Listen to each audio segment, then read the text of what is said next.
Now let us see some examples of displacement reaction. We have taken an aqueous solution of copper sulfate, CuSO4 copper sulfate, which is blue in color. The solution of copper sulfate is blue in color, and we have added zinc metal, zinc granules in this. So what happens? Zinc is a more reactive metal than copper. So what will happen? Zinc will take place of copper in its aqueous solution. So zinc has formed zinc sulfate, ZnSO4, and copper is released.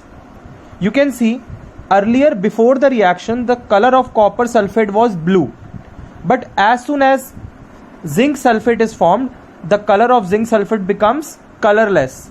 The blue colors get faded, and you will see copper is deposited in the bottom in reddish color. The copper will be deposited in bottom in reddish color.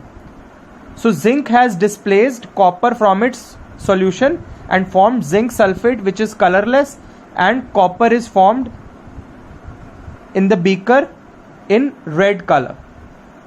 Okay. Now how will we know that which metal is more reactive and which metal is less reactive? For that, in chemistry we have a reactivity series. Reactivity series. Now what is reactivity series? It is like ranking, giving ranks to different metals. Means it is a series of metals with most reactive metal on the top and least reactive metal at the last. Like the metal which is most reactive will be on top, and as we go down, the reactivity keeps on decreasing. I repeat, the most reactive metal will be on top in the reactivity series, and as we go downwards, the reactivity keeps on decreasing. Means if we talk about sodium and potassium, always the metal which is above will displace the metal below.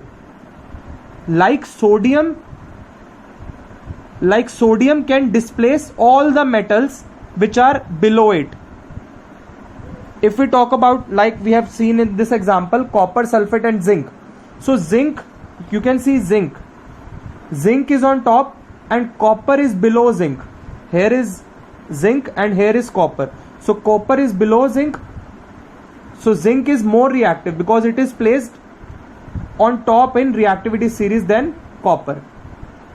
So always a more reactive metal will displace a less reactive metal, and we can get this information from reactivity series. The reactivity keeps on decreasing as we move downwards.